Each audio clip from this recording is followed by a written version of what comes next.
Hello, welcome to my home and this opportunity to share with you a brief devotional, something I hope will be encouraging to you. I'm kind of turning into a hermit. I figured I'd let the beard grow out as long as we're all at home anyway.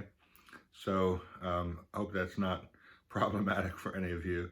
It is getting a little bit shaggy, a little bit woolly. But that's not the focus of our attention today. I wanted you to think with me about one of the verses in the life of the Apostle Paul that I think is most striking. I've taught classes on the life of the Apostle Paul. I've taught Sunday schools on the life of the Apostle Paul. I have taught several times now in university through the book of Acts, and I've done that in local church settings as well. For my first 11 years of ministry, I was a cross-cultural church planter working with Hispanics in Tampa, Florida. And then I was in mission service and then working with a mission organization. And then for the last 20 years now, working as a faculty member at BJU. The verse I want to draw your attention to is Acts chapter 26, verse 19. This is part of Paul's testimony, the third recorded narrative of the conversion of Paul on the road to Damascus. In this case, he's giving his testimony to Agrippa and to Festus as he is still imprisoned in Caesarea. After this, Paul, of course, will go to Rome. He's already declared his desire to go to Rome to be tried.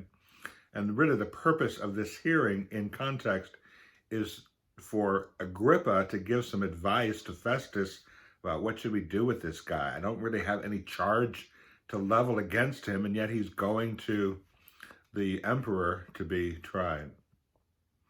So Paul relates his testimony knowing that really this is not at this point a legal issue. He doesn't mount a legal defense as he does in his hearing before Felix in Acts chapter 22. Here he just tells his story. He tells his testimony and a very vivid narration of Paul's experience on the road to Damascus.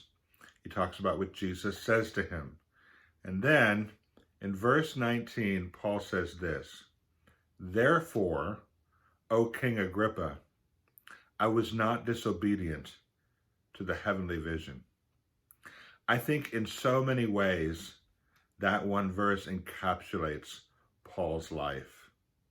He was not disobedient to the heavenly vision. He tells in verse 20 how he first began at Damascus, and then later he went on to teach Gentiles the unsearchable riches of grace. Paul understood exactly who he was, exactly what he was called to do. The point I would like to make to you today is that in our ministry lives, obedience to what we know to be the call of God is very often the single greatest motivator and in many ways the single greatest descriptor of who we are and what we do. Like the Apostle Paul, who suffered so many different setbacks and series of persecutions and times of discouragement, anyone in ministry, whether it's teaching at Bob Jones, pastoring a church, serving as a missionary, serving in a Christian school, any kind of ministry in a biblical counseling role, whatever that ministry looks like, throughout your life and career, you will be tempted to quit. I could name, I won't for sake of time, but I could name several times in my ministry, really in each part of my ministry, while I was pastoring, while I was working in missionary service, while I have been teaching at Bob Jones, there have been times when I've come very close to just quitting and saying, I don't want this anymore. I can't do this anymore. But I really think that Paul gives us the example to be followed. For Paul, the issue was not his exegetical understanding of Scripture, as important as that is. For Paul, the issue was not his ability to carefully narrate and apply Old Testament text to the New Testament context, although clearly no one could do that like Paul could do. For Paul, what satisfied him and kept him focused was his relationship with Jesus Christ. It was his own experience of knowing Jesus, seeing Jesus, being so fully overwhelmed with his own unworthiness. I remember once when I tried to quit the pastorate in Tampa, Florida, and I told Jesus, "You're unfair to me. You're unkind to me. You've left me. You've abandoned me." And literally in a ditch on the side of the road, as I poured my heart out to Christ, I was reminded, not with a voice, not with a vision, but just with a knowledge of who he is, that he never promised me anything except himself. And Paul, I think, every single day of his life was overwhelmed with the grace of Jesus Christ.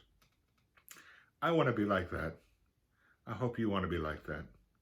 I hope the grace of Jesus Christ in not only saving you, but giving you in his will a purpose for ministry will never grow old, will never become routine or common, and will motivate you for the rest of your life. Have a great day.